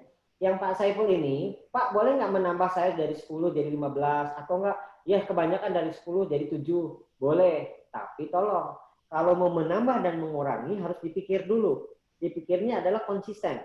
Jadi kalau memang sekarang dari 10 mau jadi 15 ya seterusnya harus 15 dong. Jangan 10 ini langsung 15 nanti ada kebanyakan tulisan, nanti begitu udah ada tulisan bingung lagi. Jadi Bapak Ibu harus mengatur ritmenya, itu konsisten. Tapi kalau konsisten akan menjadi banyak, silakan. Konsisten akan menjadi sedikit, silakan. Itu tidak akan berpengaruh ke akreditasi. Yang paling penting mau sedikit mau banyak, isinya, bukan jumlahnya. Lagi isinya. Jadi kalau nanti semakin banyak malah menurunkan kualitas, ya jelas-jelas mempengaruhi akreditasi. Jadi bukan dilihat dari berapa jumlah terbitannya menjadi, tapi ketika menjadi itu apakah ada dampaknya nggak ke isinya. Kalau isinya menjadi jelek gara-gara jadi banyak dikelola, ya jelas akreditasinya langsung turun. Nah nanti Bapak Ibu saya ingatkan yang akan ada akreditasi itu 3 kemungkinan. Itu adalah naik peringkat ya alhamdulillah.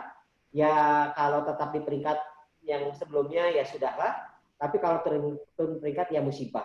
Nah ini tolong hati ya, jangan sampai jurnal di UPRIS saya yang kena musibah. Ini ada yang pernah kejadian kena musibah. Oke, kemudian yang berikutnya, apakah betul sesuai dengan Undang-Undang ini managing editor sebaiknya ditiadakan? Bukan ditiadakan. Managing editor itu kan supportingnya ya. Nah, yang paling penting itu bukan managing editor, tapi editorial board-nya yang memang ada editor in chief-nya, ada editor. Managing editor itu adalah pelaksana atau kesekretariatnya. Bukan dihilangkan, tapi perannya itu lebih penting kepada editor in chief dan editor. Jadi ini yang saya highlight. Kemudian bisakah di jurnal seorang penulis hanya seorang saja, dan jika jurnal memang diketuai hanya satu, bisakah dilakukan tulisannya berdasarkan paper base bukan research base? Ya, tidak ada ketentuan, Pak. Jadi gini, ada tulisan yang satu penulis, ada dua penulis, tiga penulis. Kan tergantung konteks tulisannya, tulisan apa. Orang sosial rata-rata menulis hanya satu penulis. Orang kedokteran mungkin 2 atau 3 penulis. Jadi tidak masalah. Nah, cuman tolong dipahami ada yang disebut dengan hyper author. Nah, ada yang disebut dengan mafia publikasi. Hyper author itu juga ada yang 4.000 tulisan, tapi dia di jurnal yang top dan memang ada proyeknya juga besar. Tapi itu tuh di bidang ilmu tertentu. Dan itu juga hanya yang bidang tertentu di Indonesia tidak lumrah yang disebut dengan hyper author. Tapi memungkinkan secara etika. Tapi yang di Indonesia yang banyak bukan hyper author, mafia. Mafia itu nitip nama tanpa ada kontribusi ke pengarangan atau author creditorship. Nah, ini yang saya nitip, tolong hati-hati. Mungkin itu sementara saya sudah menjawab chat yang ada di sini. Terima kasih Pak Lukman. Kami beri waktu lagi untuk 3 penanya lagi sebelum acara kita tutup, Bapak Ibu. Mohon Bapak Ibu ada yang tanyakan lagi?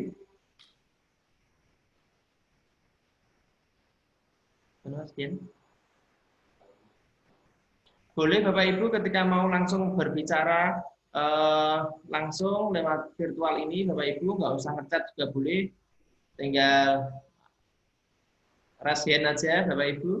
Kalau ada yang ditanyakan terkait jurnal-jurnal di UPRIS, ini memang Bapak itu Pak Lukman kendalanya dari pengelola jurnal di UPRIS ini salah satunya adalah kekompakan tim, salah satunya itu. Jadi karena pengelola jurnal di UPRIS itu kan nun sewu kan belum ada kebijakan yang terkait dengan ya kemakmuran dari pengelola jurnal.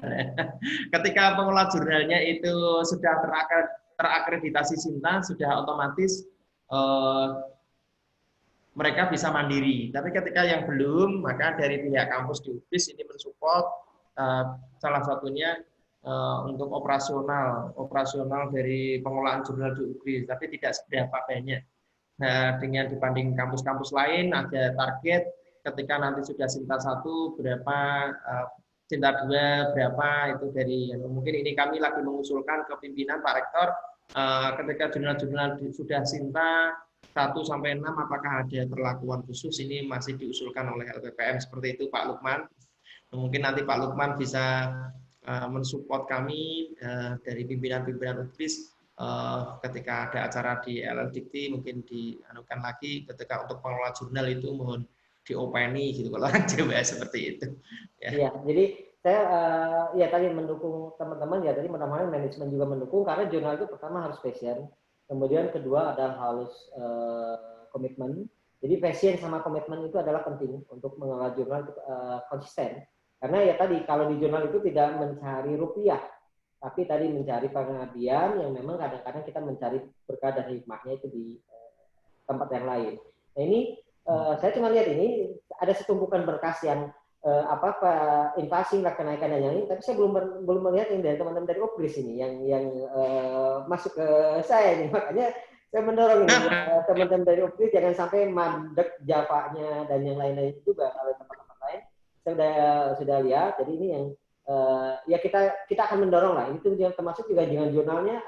Kan saya beberapa hari ini ke depan ada 3 pelatihan pendampingan dari mulai jurnal yang nol, jurnal yang naik peringkat, jurnal yang memang akan ini ya supaya jurnal di Jawa Tengah termasuk juga para dosennya itu bisa maju bersama. Seperti Pak Bang. Silakan kalau ada yang. Terima kasih. Kami nanti akan tindak lanjuti saran dari Pak Dr. Lukman terkait dengan pengembangan jurnal di Universitas Negeri Semarang. Terima kasih Bapak Ibu semuanya telah bergabung di acara webinar pada pagi hari ini.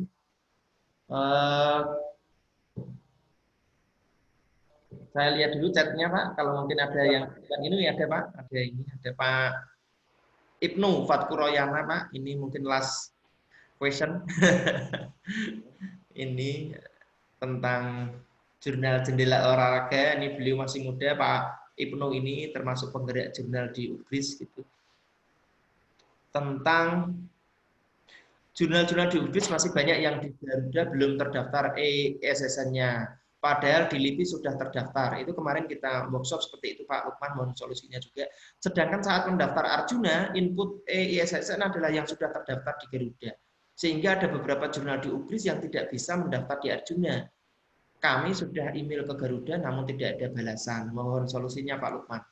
Nah, kalau yang ini nanti kalau teman-teman dari UGRIS, nanti Pak Bohari saja mendata kalau memang yang jurnal yang belum terdata Garuda di mana, yang ada masalah di Arjuna mana, nanti saya akan kasih kontak Pak Panji, dia langsung, mungkin karena antrian itu kan sekarang banyak, hampir 3.000-an sekian ya, nanti bisa langsung berkontak saja dengan Pak Panji, dia langsung segera di follow up. Ini mudah kok, hanya 5-10 menit sudah bisa di... Oh ya. Terima kasih Pak Lukman atas waktunya, Bapak Ibu semuanya. Sudah ya Bapak Ibu ya, tidak tanya-tanya lagi. Bapak Ibu sudah jelas, gamblang, ketika Bapak Ibu pengelola jurnal UGRIS mau akreditasi maupun reakreditasi, nanti akan kita bantu dengan sebaik-baiknya. Pak Lukman sudah membantu, nanti di tim dari Arjuna, timnya dari Pak Lukman kan banyak di sana. Nanti ketika kita ada masalah akan dibantu tarikan solusinya terkait dengan pengajuan akreditasi. Insya Allah target kita jurnal di UGRIS yang sudah terbit 2 tahun, ya 2 volume akan kita ajukan akreditasi. Seperti itu Pak Dr. Lukman. Terima kasih atas waktunya dan arahannya Pak Dr. Lukman. Sehat selalu Bapak. Terima kasih. Mari kita tutup acara pada pagi hari ini dengan bacaan hamdalah bersama-sama. Alhamdulillahirabbil alamin. Cukup sekian dari kami panitia webinar yang diselenggarakan oleh Pusat Inkubator Bisnis dan Pengembangan Jurnal LPPM UGRIS. Semoga acara-acara ke depan Pak Dr. Lukman senantiasa meluangkan waktunya untuk mendorong jurnal-jurnal di UGRIS untuk maju ke depannya. Terima kasih Bapak. Terima kasih Bapak Ibu semuanya. Mohon bisa foto bersama sekali untuk dokumentasi kami. Terima kasih. Ayo kita foto dulu, gaya resmi dulu Bapak Ibu. Ya. Mas Dian, ya. 1, 2, 3, Mas Dian. Oke. Ada slide-slide-nya, ada berapa frame ini? Nah, ada 4 layar Bapak Ibu. Alhamdulillah pesertanya sudah tadi 90 lebih dari pengelola jurnal di UGRIS. Terus sudah semua Mas? Oke, gaya bebas Bapak Ibu. Oke. Jempol. Oke. Oke, kompak ini jurnal-jurnal di UGRIS, dosennya muda-muda, energik. Oke, terima kasih sudah foto semuanya, jempolnya. Oke, yang difoto jempolnya ya Bapak Ibu. Terima kasih. Oke, terima kasih Bapak Ibu semuanya. Izin pamit ya Pak Bohari. Pak Dr. Lukman, Bapak Ibu semuanya, sukses selalu, maju terus jurnal di UGRIS. Assalamualaikum warahmatullahi wabarakatuh. Waalaikumsalam warahmatullahi